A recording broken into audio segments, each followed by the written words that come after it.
दंडोत बंदन कुवार सर्व कला समर्थ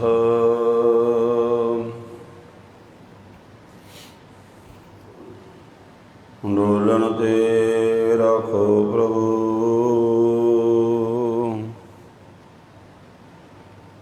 नानक दे कर हथ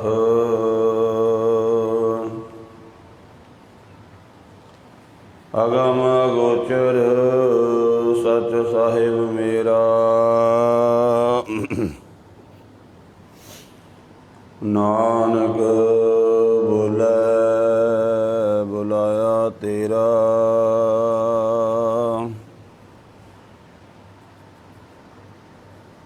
उस्तत मन में कर निरंकार कर मन मेरे सत व्यवहार निर्मल रसना अमृत पियो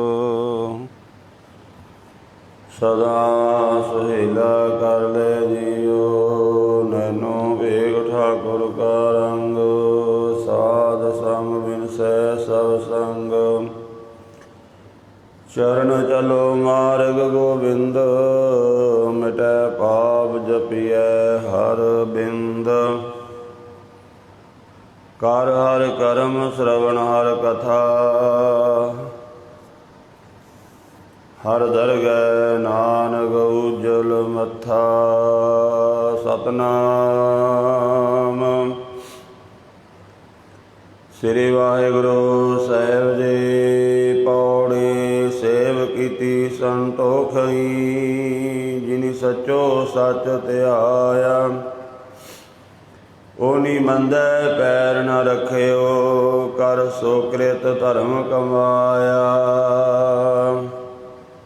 ओनी दुनिया तोड़े बंदना हन पानी थोड़ा खाया तू बख्शीसी अगला नित देवै चढ़े सवाया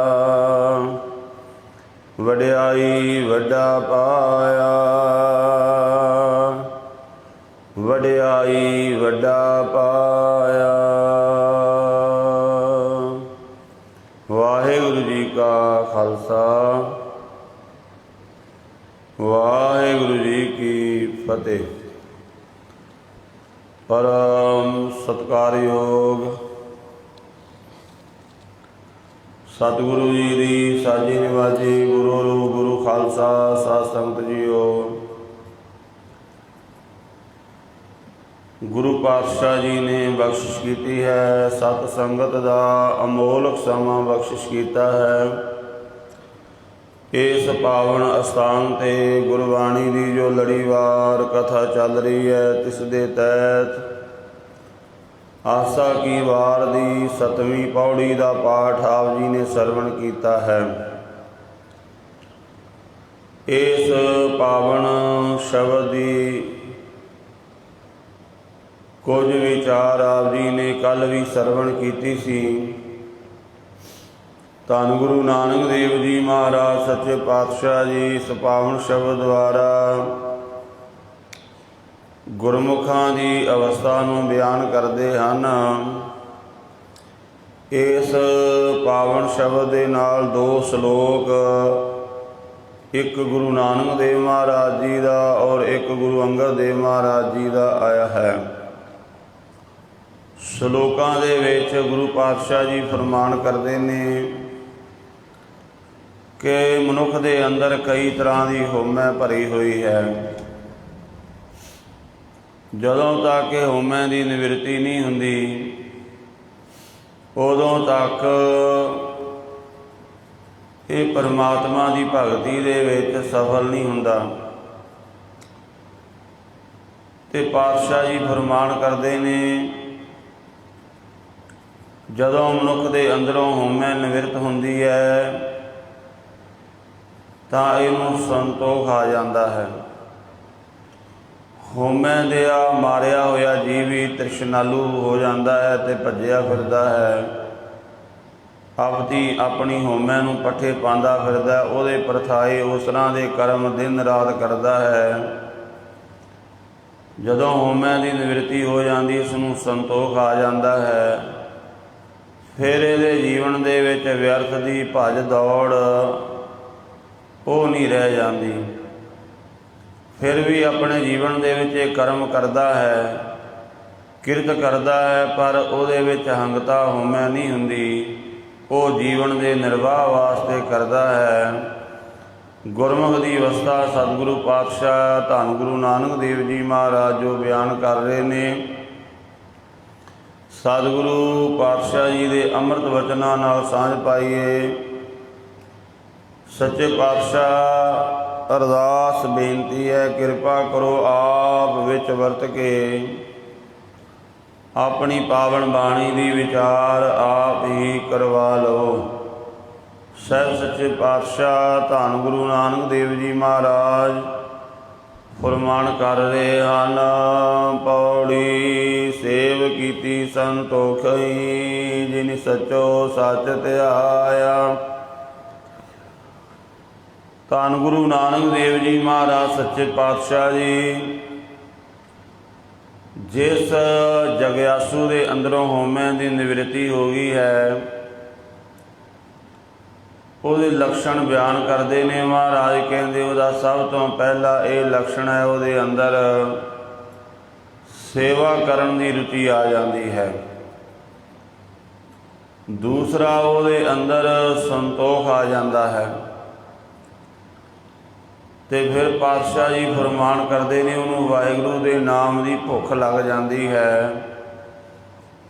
ਤਿੰਨ ਬਚਨ ਮਹਾਰਾਜ ਜੀ ਇੱਕ ਪੰਕਤੀ ਵਿੱਚ ਆਖ ਰਹੇ ਨੇ, ਸੇਵ ਕੀਤੀ ਸੰਤੋਖਈ, ਜਿਨੀ ਸੱਚੋ ਸੱਚ ਧਿਆਇਆ। ਤੇ ਫਿਰ ਉਹ ਸੇਵਾ ਦਾ ਭਾਵ ਲੈ ਕੇ ਚੱਲਦੇ ਨੇ। ਸੇਵਾ ਨੂੰ ਵਪਾਰ ਨਹੀਂ ਬਣਾਉਂਦੇ,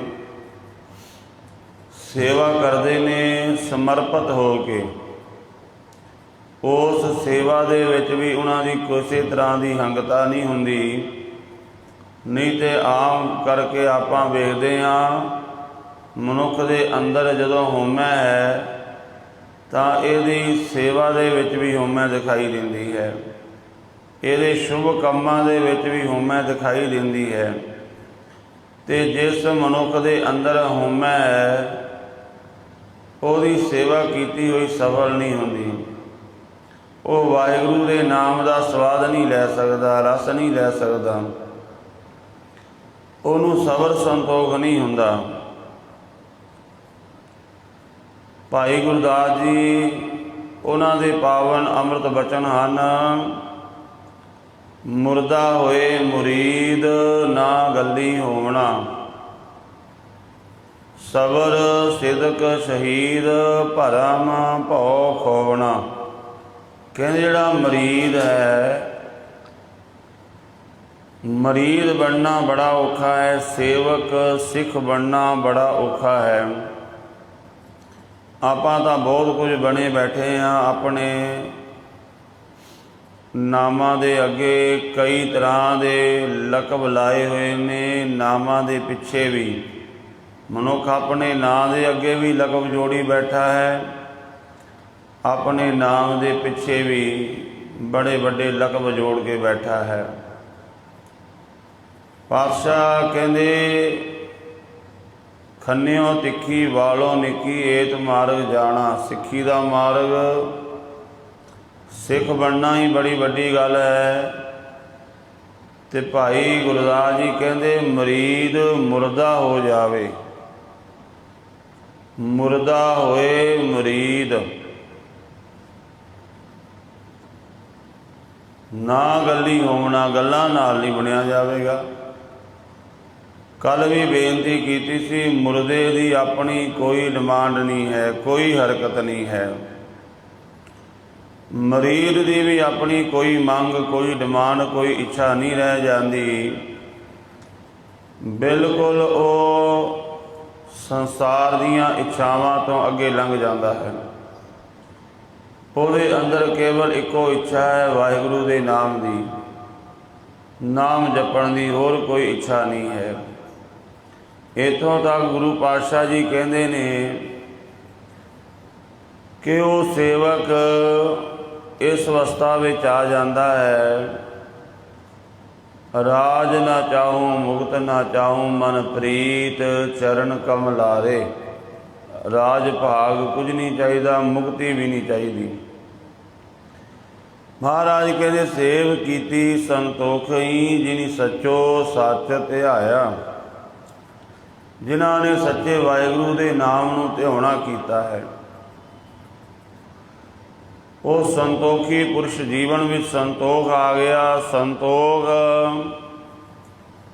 ਇੱਕ ਤਾਂ ਦੁਨਿਆਵੀ ਪਦਾਰਥਾਂ ਵੱਲੋਂ ਆ ਗਿਆ, ਸਾਰੇ ਇੰਦਰੀਆਂ ਨੂੰ ਸੰਤੋਖ ਆ ਗਿਆ। ਸਾਡੀਆਂ ਅੱਖਾਂ, ਇਹਨਾਂ ਬਾਬਤ ਭਾਈ ਗੁਰਦਾਸ ਜੀ ਲਿਖਦੇ ਨੇ, ਅੱਖੀਂ ਦੇਖ ਨ ਰਜੀਆਂ ਬੋ ਰੰਗ ਤਮਾਸ਼ੇ। ਆਪਾਂ ਝਾਤੀ ਮਾਰੀਏ ਕਿ ਸਾਡੀਆਂ ਅੱਖਾਂ ਨੂੰ ਸੰਤੋਖ ਆਇਆ ਹੈ। ਸਾਡੀਆਂ ਅੱਖਾਂ ਤਾਂ ਨਾਟਕ ਚੇਟਕ ਵੇਖਣਾ ਚਾਹੁੰਦੀਆਂ ਨੇ, ਦੁਨੀਆ ਦੇ ਰੰਗ ਤਮਾਸ਼ੇ ਦੇਖਣਾ ਚਾਹੁੰਦੀਆਂ ਨੇ, ਔਰ ਜਿੰਨੀ ਰੁਚੀ ਨਾਲ ਇਹ ਦੁਨੀਆ ਨੂੰ ਦੇਖਣਾ ਚਾਹੁੰਦੀ, ਓਨੀ ਰੁਚੀ ਨਾਲ ਗੁਰੂ ਦੇ ਦਰਸ਼ਨ ਨਹੀਂ ਕਰਦੀਆਂ। ਉਹ ਸੰਤੋਖੀ ਪੁਰਸ਼ਾਂ ਦਾ ਜੀਵਨ ਕੀ ਸੰਤੋਖ ਆ ਗਿਆ ਬਿਲਕੁਲ ਉਹਨਾਂ ਨੂੰ। ਉਹਨਾਂ ਦੀਆਂ ਅੱਖਾਂ ਗਲਤ ਪਾਸੇ ਨਹੀਂ ਵੇਖਦੀਆਂ, ਦੁਨੀਆ ਦੇ ਰੰਗ ਤਮਾਸ਼ਿਆਂ ਵੱਲ ਨਹੀਂ ਜਾਂਦੀਆਂ। ਉਹਨਾਂ ਦੇ ਕੰਨਾਂ ਨੂੰ ਵੀ ਸੰਤੋਖ ਆ ਗਿਆ ਹੈ। ਭਾਈ ਗੁਰਦਾਸ ਜੀ ਲਿਖਦੇ ਨੇ, ਅੱਖੀਂ ਦੇਖ ਨ ਰਜੀਆਂ ਬੋ ਰੰਗ ਤਮਾਸ਼ੇ, ਉਸਤਤ ਨਿੰਦਾ ਕੰਨ ਸੁਣ ਰੋਵਣ ਤੇ ਹਾਸੇ।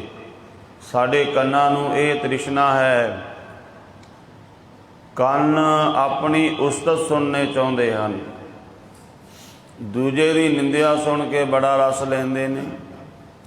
ਗੁਰਮੁਖ ਦੇ ਕੰਨਾਂ ਨੂੰ ਵੀ ਸੰਤੋਖ ਆ ਗਿਆ, ਉਹ ਆਪਣੀ ਉਸਤਤ ਨਹੀਂ ਸੁਣਨਾ ਚਾਹੁੰਦਾ, ਦੂਜੇ ਦੀ ਨਿੰਦਿਆ ਵੀ ਨਹੀਂ ਸੁਣਨਾ ਚਾਹੁੰਦਾ।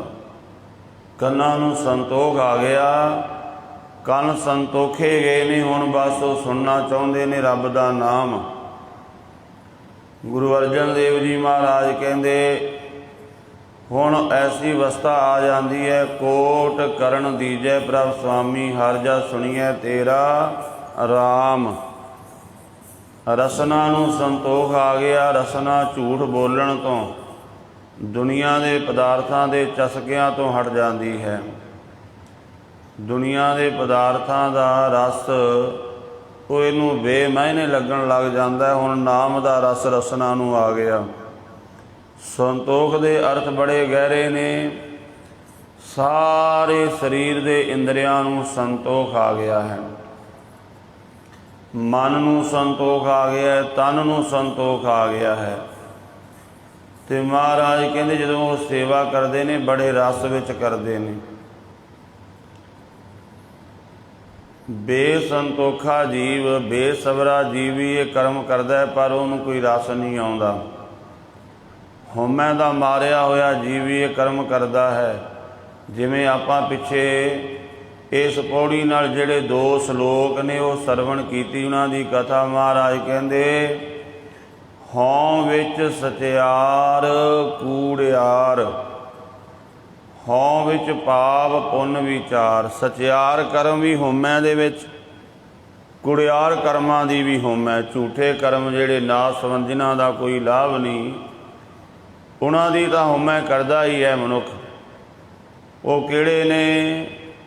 ਬੜੀ ਵੱਡੀ ਕੋਠੀ ਬਣਾ ਲਈ, ਮੇਰੀ ਕੋਠੀ ਵੇਖੋ ਜੀ, ਮੈਂ ਬਹੁਤ ਵੱਡੀ ਗੱਡੀ ਲਿਆਂਦੀ, ਮੈਂ ਬੱਚੇ ਪੜ੍ਹਾ ਤੇ ਮੈਂ ਕਰ ਲਿਆ। ਅੱਜ ਮਨੁੱਖ ਜੇਕਰ ਦੁਖੀ ਹੋ ਰਿਹਾ ਤੇ ਇਸ ਕਰਕੇ ਨਹੀਂ ਵੀ ਉਹਨੂੰ ਕੋਈ ਬਹੁਤੇ ਦੁੱਖ ਨੇ, ਇਸ ਕਰਕੇ ਦੁਖੀ ਹੈ ਕਿ ਆਪਣੀ ਹਉਮੈ ਦੀ ਬੜੀ ਪ੍ਰਦਰਸ਼ਨੀ ਕਰਦਾ ਹੈ। ਉਹਦੇ ਵਾਸਤੇ ਭਾਵੇਂ ਕਰਜ਼ਾ ਵੀ ਚੁੱਕਣਾ ਪਵੇ, ਕੁਝ ਵੀ ਕਰਨਾ ਪਵੇ, ਵੀ ਲੋਕ ਕਹਿਣੇ ਨੇ ਬੜਾ ਕੁਝ ਕਰ ਦਿੱਤਾ ਹੈ।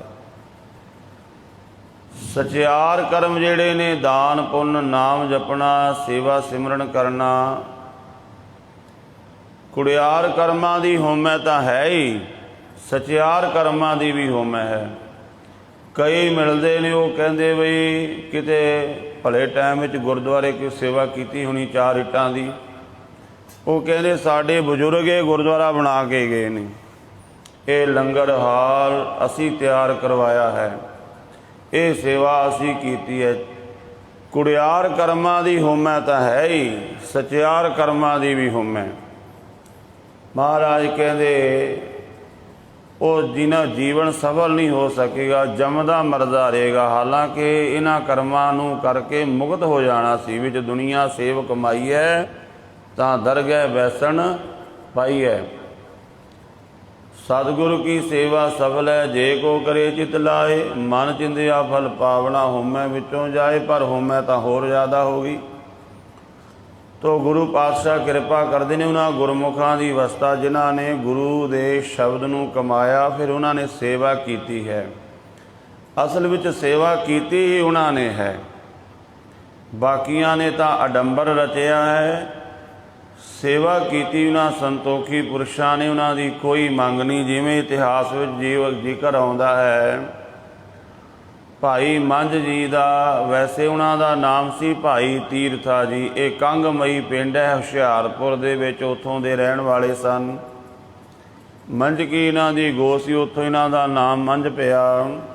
ਨਾਮ ਅਸਲ ਇਹਨਾਂ ਦਾ ਭਾਈ ਤੀਰਥਾ ਹੈ। ਸਖੀ ਸਰਵਰ ਨੂੰ ਮੰਨਣ ਵਾਲੇ ਸੀ, ਬੜੀ ਵੱਡੀ ਇਹਨਾਂ ਦੀ ਮਾਨਤਾ ਸੀ। ਪਿੰਡ ਦੇ ਚੌਧਰੀ ਸਨ, ਬੜਾ ਧਨ ਬੜਾ ਪਦਾਰਥ। ਸਖੀ ਸਰਵਰ ਨੂੰ ਜਾਂਦੇ ਹੋਏ ਕਿਤੇ ਵਾਪਸ ਆਉਂਦੇ ਹੋਏ,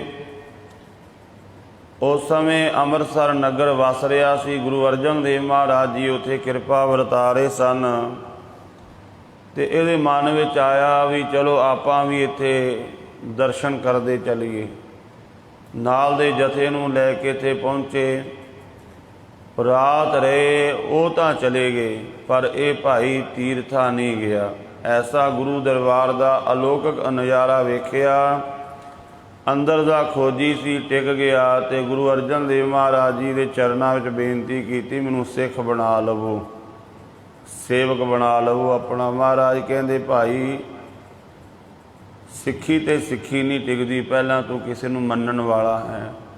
ਕਬਰਾਂ ਨੂੰ ਮੰਨਣ ਵਾਲਾ ਸੀ, ਸਖੀ ਸਰਵਰ ਦੀ ਮੜੀ ਨੂੰ, ਕਬਰ ਨੂੰ ਪੂਜਦਾ ਸੀ। ਇਹ ਕਹਿੰਦੇ ਮਹਾਰਾਜ ਕੁਝ ਵੀ ਕੀਮਤ ਦੇਣੀ ਪਵੇ ਮੈਂ ਤੁਹਾਡਾ ਹੋ ਗਿਆ ਹਾਂ, ਬਸ ਆਪਣਾ ਬਣਾ ਲਵੋ, ਕਿਰਪਾ ਕਰੋ। ਤੋ ਗੁਰੂ ਪਾਤਸ਼ਾਹ ਜੀ ਨੇ ਇਹਦੇ 'ਤੇ ਬਖਸ਼ਿਸ਼ ਕੀਤੀ, ਇਹਨੂੰ ਸਿੱਖੀ ਦਾ ਦਾਨ ਬਖਸ਼ਿਆ। ਮਹਾਰਾਜ ਜੀ ਨੇ ਨਾਮ ਦਾ ਉਪਦੇਸ਼ ਦਿੱਤਾ ਅਤੇ ਪਾਤਸ਼ਾਹ ਦਾ ਬਚਨ ਇਹਨੇ ਪੱਲੇ ਬੰਨ੍ਹਿਆ। ਜਦੋਂ ਆਪਣੇ ਨਗਰ ਗਿਆ, ਜਿਵੇਂ ਜਿਵੇਂ ਨਾਮ ਜਪਣਾ ਸ਼ੁਰੂ ਕੀਤਾ, ਜਿਹੜੀ ਘਰ ਦੇ ਵਿੱਚ ਪੀਰਖਾਨਾ ਬਣਾਇਆ ਹੋਇਆ ਸੀ, ਕਬਰ ਬਣਾਈ ਸੀ, ਉਹ ਢਾਹ ਦਿੱਤੀ।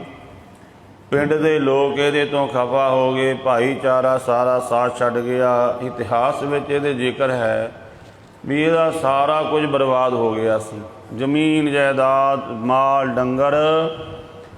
ਪਰ ਇੰਨੀ ਭਾਵਨਾ ਵਾਲਾ ਸਿੱਖ ਸ਼ਬਦ ਦਾ ਲੜ ਨਹੀਂ ਛੱਡਿਆ, ਗੁਰੂ ਦੇ ਹੁਕਮ ਨੂੰ ਨਹੀਂ ਮੋੜਿਆ।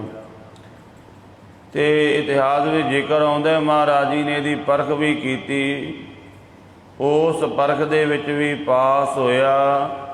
ਫਿਰ ਗੁਰੂ ਘਰ ਵਿੱਚ ਆ ਕੇ ਲੰਗਰ ਦੀ ਸੇਵਾ ਕਰਨ ਲੱਗ ਪਿਆ। ਲੱਕੜਾਂ ਬਾਲਣ ਵੱਢ ਕੇ ਲਿਆਉਂਦਾ ਹੈ। ਉੱਥੇ ਵੀ ਮਹਾਰਾਜ ਜੀ ਨੇ ਪਰਖ ਕੀਤੀ ਅਤੇ ਪਾਸ ਹੋਇਆ। ਇੱਕ ਦਿਨ ਬਾਲਣ ਲੈ ਕੇ ਆ ਰਿਹਾ, ਇੱਕ ਖੂਹ ਦੇ ਵਿੱਚ ਗਿਰ ਜਾਂਦਾ ਹੈ। ਗੁਰੂ ਅਰਜਨ ਦੇਵ ਮਹਾਰਾਜ ਜੀ ਨੂੰ ਪਤਾ ਲੱਗਾ, ਪਾਤਸ਼ਾਹ ਜੀ ਸਿੱਖਾਂ ਨੂੰ ਨਾਲ ਲੈ ਕੇ ਆਏ। ਆਖਰੀ ਪਰਚਾ ਇਹਦੇ 'ਤੇ ਪਿਆ ਹੋਇਆ ਸੀ।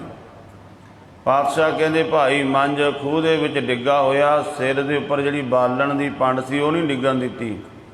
ਡਿੱਗਦੇ ਹੋਏ ਨੇ ਉਹਨੂੰ ਸੰਭਾਲ ਕੇ ਰੱਖਿਆ, ਵਿੱਚ ਖੜ ਗਿਆ ਖੂਹ ਦੇ। ਸਤਿਗੁਰੂ ਪਾਤਸ਼ਾਹ ਕਹਿੰਦੇ ਬਾਲਣ ਦੀ ਪੰਡ ਸੁੱਟ ਦੇ, ਰੱਸਾ ਪਕੜ ਕੇ ਬਾਹਰ ਆ ਜਾ। ਕਹਿੰਦੇ ਨਹੀਂ ਮਹਾਰਾਜ, ਇਹ ਪੰਡ ਤਾਂ ਮੁਬਾਰਕ ਹੈ, ਕਿਉਂਕਿ ਇਹਦੀ ਸੇਵਾ ਨਾਲ ਹੀ ਮੈਂ ਤੁਹਾਡੇ ਚਰਨਾਂ ਨਾਲ ਜੁੜਿਆ ਹੋਇਆ ਹਾਂ, ਜਿਹੜੀ ਬਾਲਣ ਦੀ ਸੇਵਾ ਕਰਦਾ ਹਾਂ। ਪਹਿਲਾਂ ਬਾਲਣ ਦੀ ਪੰਡ ਕੱਢੀ ਜਾਵੇ। ਬਾਲਣ ਦੀ ਪੰਡ ਕੱਢੀ, ਭਾਈ ਮੰਝ ਨੂੰ ਬਾਹਰ ਕੱਢਿਆ। ਸਤਿਗੁਰੂ ਬੜੇ ਪ੍ਰਸੰਨ ਹੋਏ ਅਤੇ ਮਹਾਰਾਜ ਕਹਿੰਦੇ ਕੁਝ ਮੰਗ ਲੈ। ਕਹਿਣ ਲੱਗਾ ਮਹਾਰਾਜ ਕੁਝ ਨਹੀਂ ਚਾਹੀਦਾ, ਬਸ ਤੁਹਾਡੀ ਕਿਰਪਾ ਚਾਹੀਦੀ ਹੈ।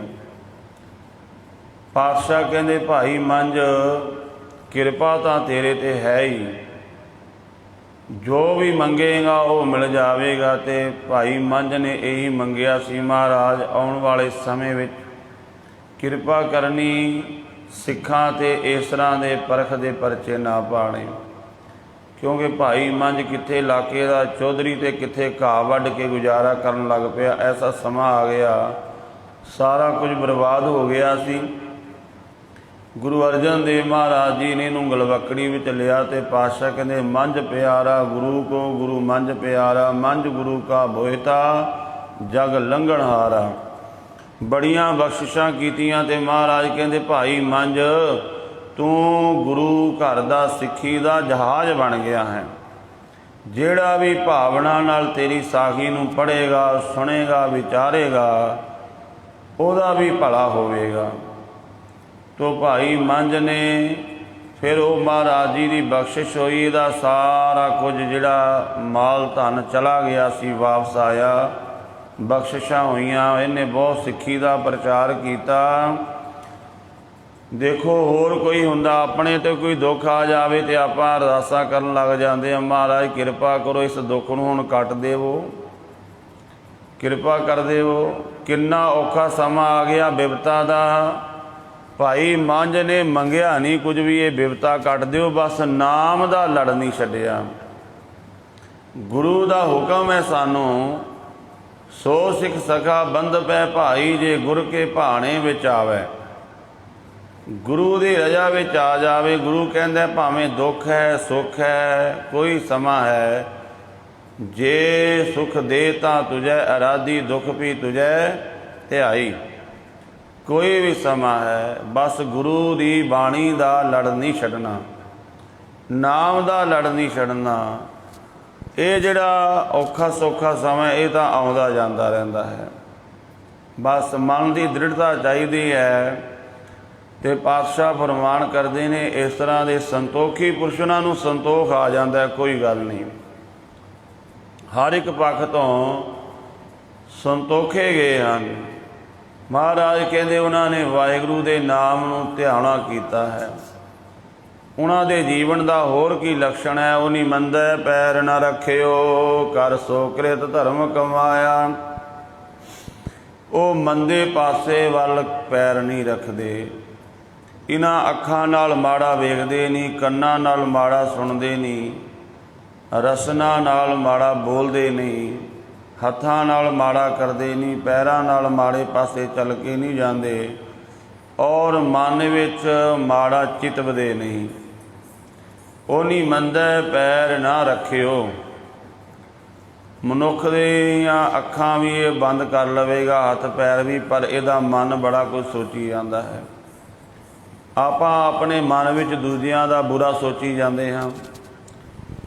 महाराज कहते गुरमुख दी जीवन अवस्था उहदी की है, उन्हीं मंदै पैर न रखियो, कर सो कृत धर्म कमाया। वो मंदे पासे वाल पैर नहीं रखते, भले कर्म करते ने, धर्म नूं कमांदे ने। सब तो वड्डा धर्म है, श्रेष्ठ कर्म करते हुए धर्म नूं कमांदे ने। उन्हीं दुनिया तोड़े बंधना, अन पानी थोड़ा खाया। उन्होंने दुनिया के बंधन तोड़ दिते। कल भी बेनती की सी, दुनिया के बंधन आपां नहीं तोड़ सके अजे। दुनिया के बंधन सानू किथे किथे व्यापदे ने। बच्चे का जन्म होया तो वह भी आपां दुनिया के बंधन विच ही करते हाँ। उहदे विच की हुंदा, साडी शरीका भाईचारा, साडे परिवार विच ये रीत चली आउंदी है। उत्थे आपां ये नहीं कहते गुरमत की रीत की कहती है, गुरमत की कहती है, नहीं साडे कुल विच ये रीत चली आउंदी, वो करनी रीत जरूर। गुरमत की रीत नूं नहीं आपां उत्थे तरजीह देंदे। बंधन है, ये बंधन नूं तोड़ना बड़ा औखा। भाईचारा शरीका आंढ गुआंढ की आखेगा भी इन्होंने तो उस तरह नहीं किया जिवें दूजे इन्हां दा परिवार करता है। बच्चे का विआह है तो आपां उही दुनियावी रीतां करते हाँ। ये साडे परिवार की रीत है, इस तरह साडे नगर की ये रीत चली आ रही है। होर गुरमत की रीत उत्थे भी नहीं आपां अपनांदे। फिर होर बहुत सारे कर्म ने। बच्चे का विआह रखना है तो आपां कहते हैं भी देखना है। कई कहते ने बुद्ध काम शुद्ध, कई गुरमुख जिन्हों ने गुरु का बाणा पाया वो भी कहते सुने ने अज बुद्ध ते काम शुद्ध। ये गुरमुख वाली रीत नहीं है, क्योंकि महाराज बाणी में कहते ने जिन्हों ने नाम ध्याया गुरपूरा जिन सिमरिया सही भे निहाल, नानक नाम रदना कारज आवे रास। जिन्हों ने नाम जपिया कारज उन्होंने दे रास होने ने, ना कि बुद्ध ने काम शुद्ध करने ने। बुद्ध ने काम नहीं रास करने, काम गुरु ने रास करने ने। इस करके गुरसिख कहता है भावें मंगलवार भावें शनिवार कोई वार है, काम मेरे गुरु ने रास करने ने। तो आपां की कहते अज बुद्ध ते काम शुद्ध हो जाना, बस काम हो जाना रास। दुनिया का बंधन पिया है। फिर कोई प्राणी चढ़ाई कर जावे, वो तो कल भी बेनती की सी, सारी जिहड़ी साडी रीत है वो गरड़ पुराण के मुताबिक है, जो सनातन मत का ग्रंथ, जो हिंदू वीर आपां कहते हैं। सारा काम उसे मुताबिक 13वां करना है, फलाना करना है, यह करना है, वो करना है। ये सारी पंडितां वाली ब्राह्मणा वाली क्रिया है। इस बंधन नूं तोड़ना बड़ा औखा है। बड़ा समझाया भी जावे, वो कहते कोई गल नहीं कर लैन दिओ जी। सगों आप दसणगे आके वो क्रिया, पता नहीं किहड़े ग्रंथ पढ़ के आए ने, किहड़ी यूनीवर्सिटी विचों पढ़ के आए ने, उस समय आप दसेंगे नहीं इदा करना है, ये करना है। गुरमत की रौ रीति मर्यादा असी नहीं मनते। दुनिया का बंधन पिया, दुनिया की आखेगी इन्होंने इस तरह नहीं किया। उन्हें दुनिया तोड़े बंधना, दुनिया के बंधन तोड़ी। तो दुनिया कुछ भी आखी जावे, मैं अपने गुरु तो बेमुख नहीं होना, गुरु का हुक्म मनना है, उस मुताबिक कर्म करना है। अन्न पानी थोड़ा खाया। हुण देखो आपां वेखदे हां साडे सरीरक जीवन नूं दुख रोग लगन का कारण डॉक्टर कहते हैं बहुता खाण नाल भी बीमारियां लगदियां ने। बंदा खाई जावे शुगर हो जाती है, होर कई बीमारियां लग जांदियां ने। कईयां दा बहुता ही जदों वेट वध जाता है, फिर डॉक्टर कहते तूं बहुत कुछ खा लिया है, आने वाले जिहड़े 40-50 साल ने उन्हां दे हिस्से का भी खा लिया, हुण बंद कर दे तां कुछ जीवन सही रहेगा। एडवांस विच भोगी बैठा है। गुरमुख भाई गुरदास जी ने गुरमत की मर्यादा लिखी, वो कहते थोड़ा सवना खावना थोड़ा बोलना गुरमत पाए। थोड़े का भाव है जीवन निर्वाह मात्र। हाँ किसी का बीमारी करके किसी कारण करके शरीर फुल गया वो गल वखरी है, पर खा के इन्ना मोटा कर लिया रोग लग जाते हैं, होर बीमारियां लग जांदियां ने। फिर जिहड़ा बंदा बहुता खाण लग जावे बंदगी नहीं कर सकेगा, अमृत वेले नहीं उठ सकेगा, चौंकड़ा मार के नहीं बैठ सकेगा। महाराज कहते उन्हीं दुनिया तोड़े बंदना, अन्न पानी थोड़ा खाया। थोड़ा खा के शरीर सचेत रहता है, भाव थोड़े का है जीवन निर्वाह मात्र। महाराज कहते तू बख्शीसी अगला नित देवे चढ़े सवाया। हे वाहिगुरु तू बड़ा बख्शिशा करने वाला है, बहुत बख्शिशा करने वाला है। जिहड़े गुरमुख तेरे मार्ग ते चलते ने उन्हां दे अंदर तू अपनी होर बख्शिश बंदगी दी कर देंदा है। नित होर सवाया हो के बंदगी करते हैं, होर चढ़दी कला में चले जाते हैं। आम बंदे का नेम घट जाता है, पर जिहड़े गुरमुख अवस्था बन जावे उन्हां दा नेम वध जाता है। जिवें जिवें बजुर्ग हुंदे ने होर नेम वधदा जाता है। तू बख्शीसी अगला, अगला दा अर्थ है बहुत ज़्यादा।